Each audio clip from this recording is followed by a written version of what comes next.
Welcome to this episode of the Skiff Meetings podcast. I'm your host, Miguel Neves, the editor-in-chief of Skiff Meetings. And today, as my guest on the podcast, I have Bonnie Grant, the executive director of PHL Life Sciences, a division of the Philadelphia Convention and Visitors Bureau. Also, look out for a brand new report from Skiff Meetings in partnership with PHL Life Sciences and the Philadelphia Convention and Visitors Bureau. The report is called 5 Trends for Life Sciences Conventions, Meetings, and Events, and it'll give a wide perspective of the work that PHL Life Sciences does and much more. In this conversation, we start by talking about Bonnie's career and how she came to be the executive director of PHL Life Sciences, but also how PHL Life Sciences came to be. We also talk about how helping life science organizations such as medical associations and societies tap into a great pool of talent that is present in Philadelphia is something that Bonnie is very proud of. Bonnie shares some of her thoughts on how she would like to see more meetings connect with the destination in deeper ways, and she also recommends that planners should lean in on any destination marketing organization that they are working with. I hope you enjoy this conversation and you enjoy the Skiff Meetings podcast. If you do, then consider rating the podcast and leaving a review so more people can find out about it. Thank you.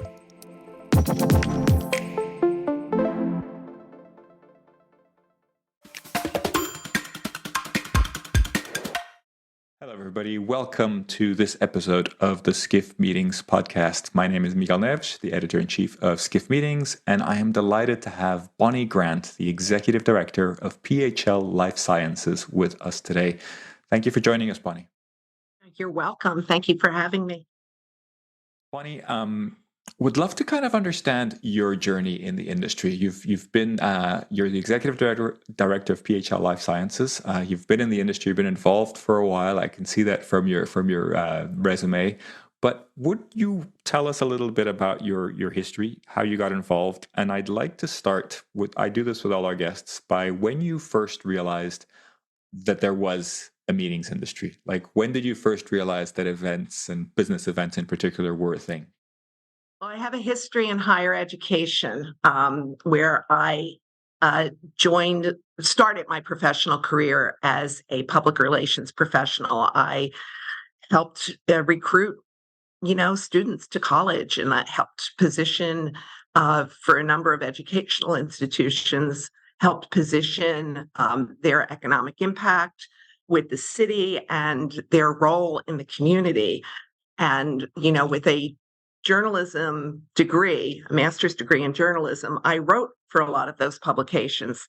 When I started realizing there was an event industry was probably during events like commencement and donor events and things like that.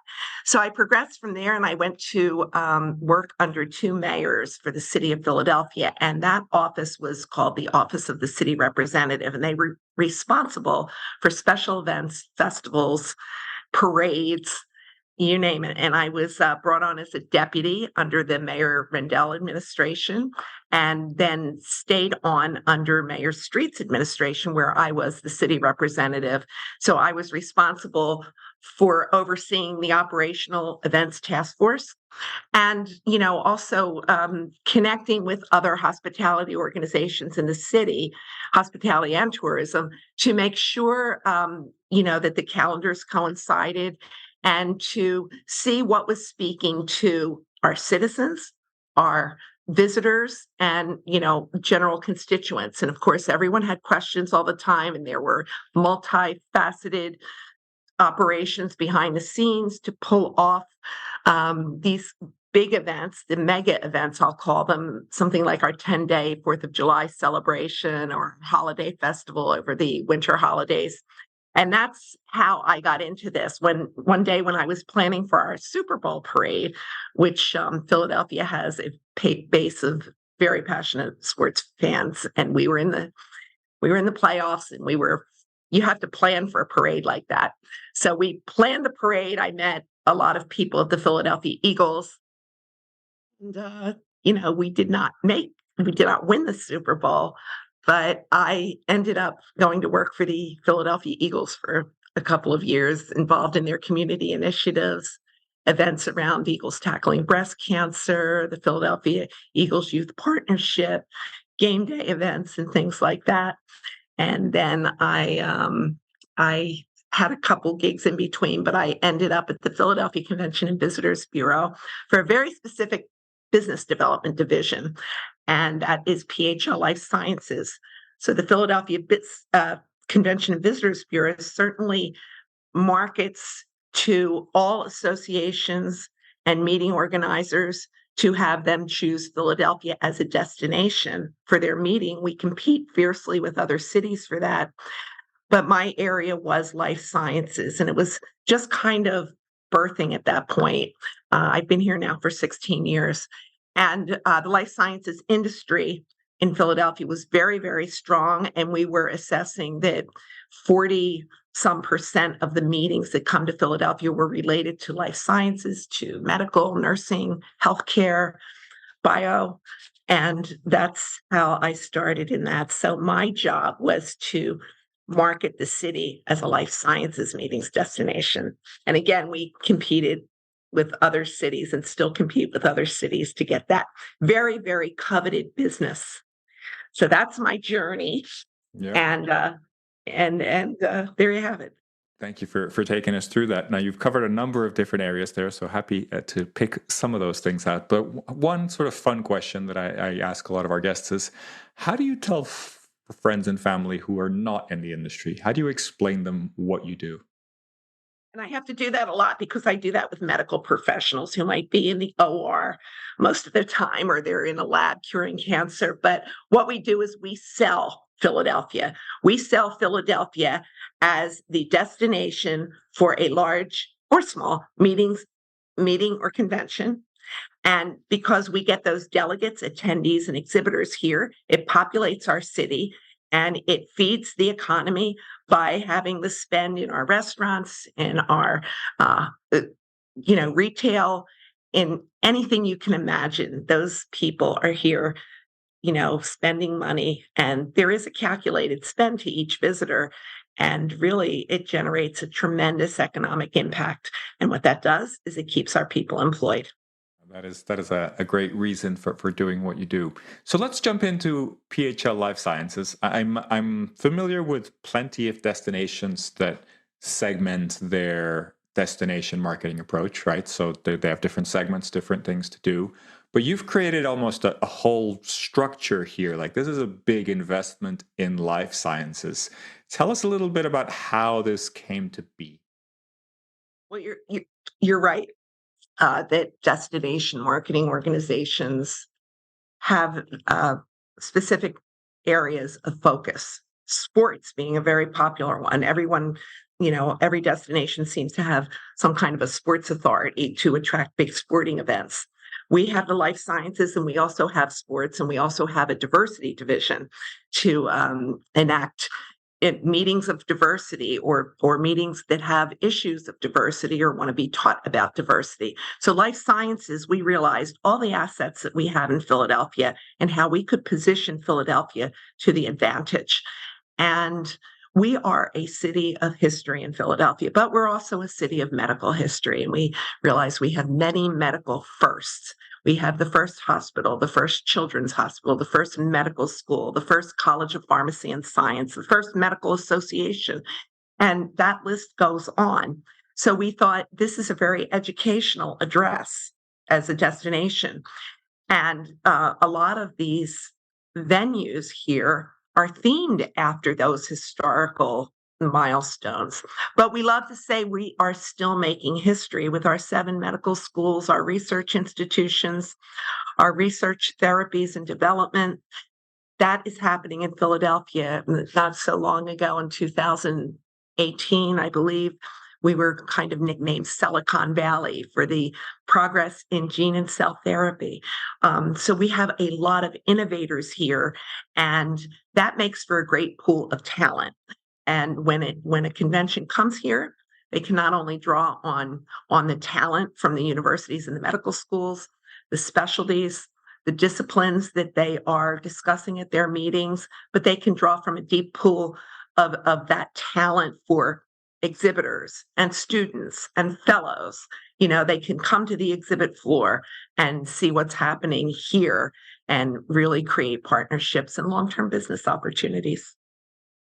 And so, are you focused only on the selling side, or do you also then help connect the dots and kind of make all these things happen?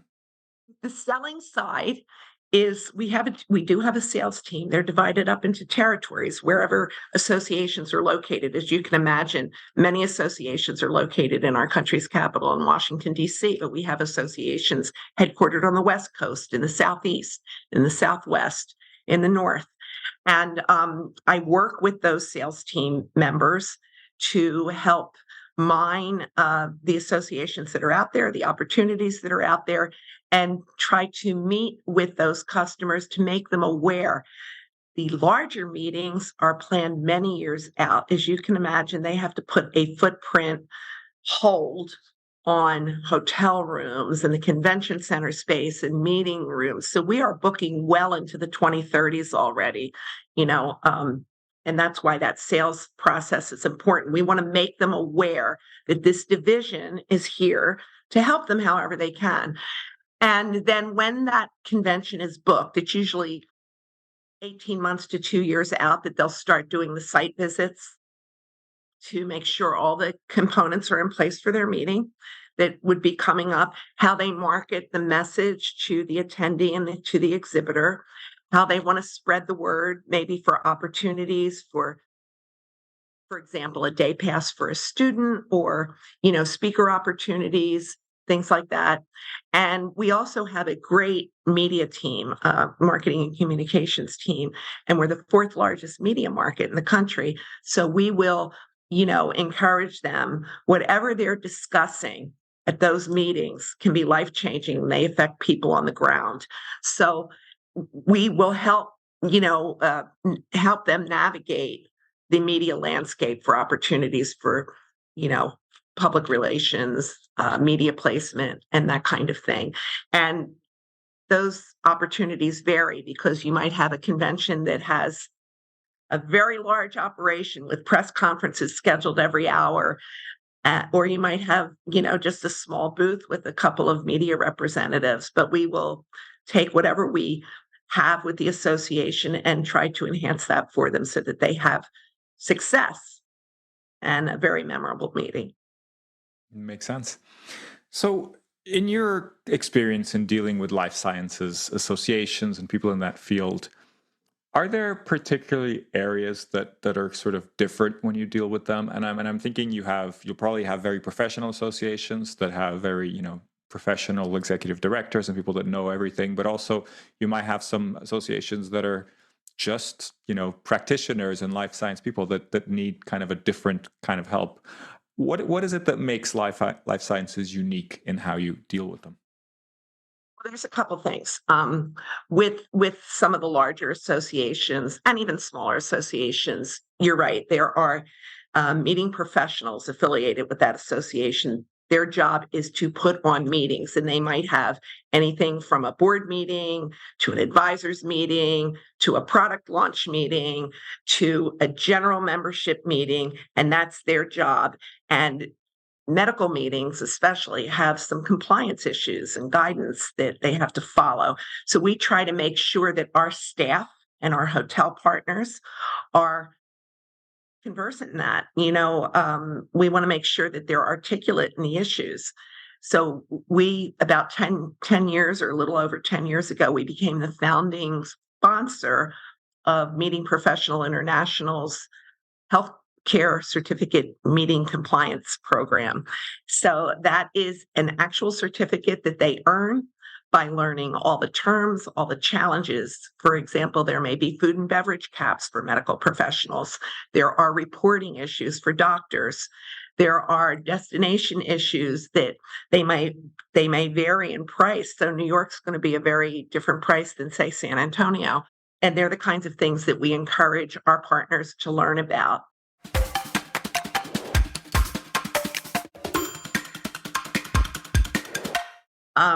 The second part of the question, I think, was what else could you repeat that? Yeah, I mean, I'm just curious about how you help them, right? Because I'm thinking it's not the same as any other part of the sales organization, right? So some associations are strictly run by volunteers. We've had nursing associations or science associations that are run by teachers or nursing practitioners, and they don't really know the meeting. They might have an administrative assistant working on it with them. So we try to make that easy too. We help them navigate what might be the hotel package. We help them research what the RFP might have been in another city. So we're there to guide every step of the way. So you have very experienced people to people maybe with just a smaller set of resources. Yeah, it's always a wide range, right? So I want to kind of zoom out with you a little bit and talk about the industry at large and talk about a little bit what you love about the industry. And also what would you like to see change? Because I'm sure that there are some things that you'd like that they ran a little bit different or that they were a little bit different. Well, there's two industries that we're talking about. So there's the hospitality industry, and then there's the life sciences industry, which I've come to know and love a little bit. And I'm here to connect those industries. So first, I'll talk about life sciences because it's so very important to what I do. For example, during the pandemic, that industry did not stop. They were, you know, depended on. They were the people that we looked to. Nobody knew what they were going through, especially as the hospitality industry shut down. We already had advisors in place. So let me just say that the way that my division works is I engage industry professionals as close to the leadership position as I can get. So you might have medical school deans, you might have the presidents of the tri-state bio organizations, or senior level people in some biotech organizations, nursing leaders, chief nursing officers, academic nursing deans in higher education. So we engage them, and we don't keep the lift heavy. What we do is with our life sciences advisors, we gather 3 times a year so that we can tell them what's coming, what's going, what the opportunities are, what we might need help with in the way of like large meetings and small. We report out on the smaller meetings too. And with the nurses, it's such a busy group. We only meet twice a year with them. And yet I can call on these individuals and these leaders whenever I need, whether it's a letter of support or if I need to know who the star is in a certain discipline or industry, I can call and consult with them. And that's all about recruiting and nurturing those relationships, which are very important. So that industry never shut down during the pandemic, but we had these professionals in place. What were we going to do? We took the best experienced in vaccine development, in public health, in advocacy, and we engaged them in a smaller group to advise our meeting customers. We had a chief health advisor that we engaged. His name was Dr. David Nash. He was the founding dean of the School of Population Health at Jefferson University, one of our top medical schools. And he was on call to talk to our customers, talk us all through the onset of the pandemic, the consequences of the pandemic, what was happening out in the world, the development of the vaccine, the delivery of the vaccine, and then the safe return to travel. So we use them that way. It was such a value to our customers. And as a result of that, in industry publications, we got a lot of attention that we were doing that. I think we are the only division of a destination marketing organization that has an official role in life sciences, that has an official staff assigned to it. And more destinations are getting involved with their medical partners, as they should, because they do produce valuable connections. But we've been doing it for a very long time. So I've been here for 16 years. Prior to that, there was something called the Philadelphia Healthcare Congress that was part of the Convention and Visitors Bureau. And it was really only a small group of doctors that focused on citywide medical conventions. When the big bio convention came here in 2005, with 18,000 attendees and such a $60 million economic impact, the tri-state, and we are a tri-state region here, Philadelphia, in Pennsylvania, New Jersey, and Delaware, the tri-state region life sciences leaders came together and realized that we are a vibrant life sciences hub. And these meetings offer a way to show that off to the world. So they got together, and many of those original steering committee members stayed on to form PHL Life Sciences. Fascinating. So that was the turning point, or when you got serious about it, right? It was, yeah. And the comment about anything you'd like to see changed, is there anything from either industry Yes, that I you just think? talked about this recently. I would love to see as these meetings and conventions come to a destination, I would love more opportunities for the attendees and the delegates and the leadership of the various components of that convention or association to really delve into the destination's assets in whatever their discipline is. And I would love to see a half a day, a full day session dedicated just to that so that they can really get to know the destination and what they have to offer in what they do. And are you seeing that as kind of like a field trip opportunity where you go and Be a into an? field trip. I've arranged for medical tours.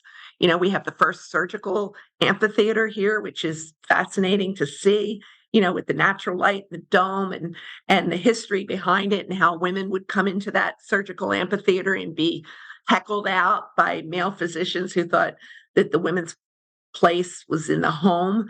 But it could be a tour. They could go out to the University of Pennsylvania proton therapy. They could go to something like the Barnes Foundation.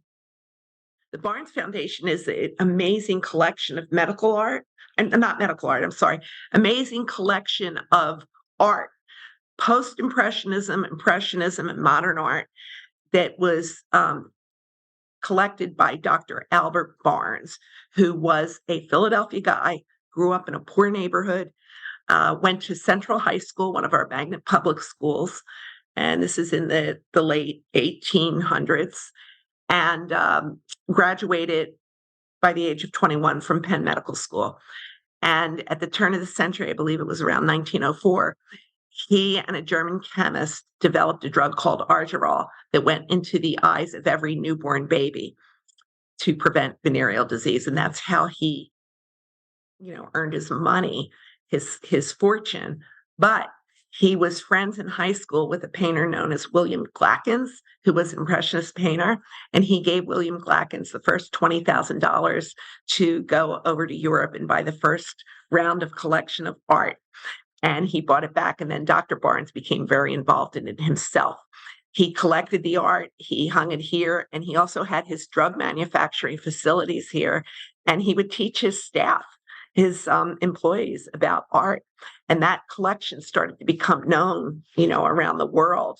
It was out in Lower Merion, which is about 5 miles outside of Philadelphia. And unfortunately, Dr. Barnes died in the 1950s in a car accident.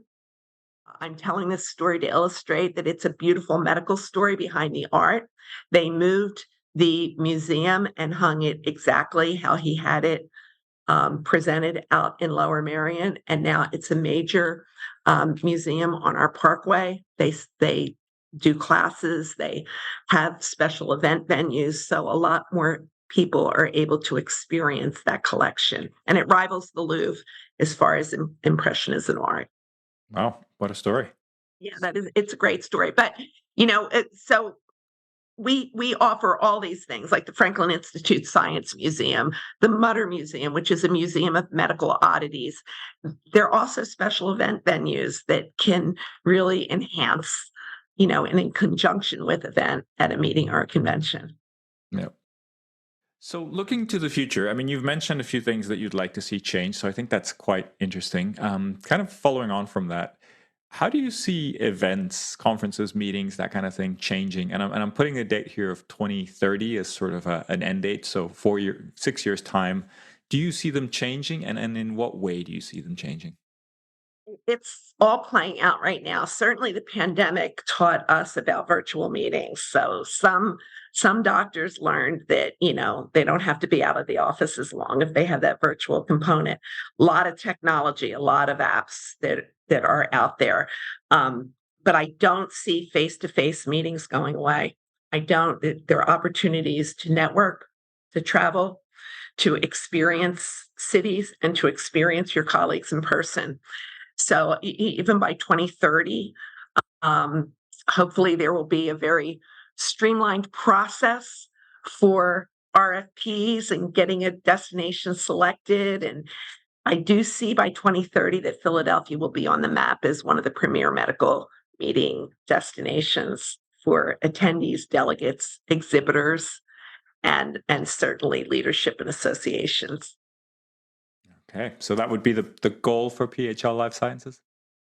Yeah, that I'm constantly building up to that every day. So I'm involved in a lot of professional organization for meeting planners, educating them about what we do and how we do it, and how we have this very specific division that is dedicated to medical life sciences, nursing, and I'm told there are 500 new medical meetings emerging every year because of, it takes so much time, say, for a drug to get to market. It might take 10 to 15 years between all the clinical trials and the investment. But Philadelphia is a location where investment is happening. I just went to an advocacy day for our state of Pennsylvania, the Commonwealth of Pennsylvania, and I was with life sciences professionals. And we broke up into groups to talk to legislators to hear some of the things that these organizations, or at the innovation centers, what they're working on, whether it's a delivery of a cell and gene therapy to go through a catheter in the back all the way up to the brain to treat Parkinson's disease. I mean, that's something far into the future, and that they're at the beginning of their journey, to all of the advocacy that goes on for research and development taxes and that kind of thing. And then I tell my story as we go around the room. They say, we're doing this, we're doing that, we're curing this, we're working on this. And I said, and I book room nights. Mhm. I book room nights for these amazing meetings that happen where they discuss these things and do discovery. And it's just, it's a great position to be in, because I do hear a lot of innovation, and I believe they have a cure for everything at this point, at least in mice. Absolutely. So you talked a bit about the future already. Just wondering if there's any trends that you're seeing ahead that you're excited about. I'm excited about the number of meetings that are happening, and the awareness that a destination like Philadelphia is attaining, by not only the great things that are happening in the city and the medical community, but how that's translating into a resource for meeting planners. So I'm very excited about that. That grows every year. If I go out on sales calls with my team, if I'm in the trenches with the destination services team as they're delivering, transportation, housing, and everything like that, I get opportunities to meet the clients all the time. And then at our meetings, and this is a trend that we started a few years ago, at our actual meetings of our advisory boards, we invite the leadership of upcoming conventions in, so that they can talk leader to leader about the opportunities in Philadelphia, about what their mission is and how they can help each other. So I would like to see that grow and grow. I love it. And what about challenges? Are there things that keep you up at night, things that you're concerned about that you'd like to address in some way? Because we might have all the components in place for the content and the connections, and then there may be a challenge with, say, meeting space, or getting from point A to point B, or there's another competing event, and we have to work around those kinds of challenges. They're on the logistics side. They're real, and we want to be able to accommodate physicians and science professionals as to how they learn. So we want to offer them the best scenario possible. So we're always working through those kinds of those kinds of issues. Yep, always worth addressing. Yeah. Bonnie, it's been really interesting learning about your work, and it's fascinating that you've been working on this for a while, and how it's come together and how it's developing. Is there anything else that you want to add in terms of what PHL Life Sciences can do, and what it's hoping to do in the near future? Just want to make sure that we have everything in place to connect all these resources to the scientific minds that come to Philadelphia, so that they have a very, memorable experience. And of course, if they have a memorable experience, the hope is that they will come back. But, this talent that emerges from Philadelphia that can benefit their meeting, it's not to be denied. And there are unique partnerships. I think all meeting planners should lean in on their destination because these unique partnerships offer really an ease for them. We try to make their life easier, and every destination can do it.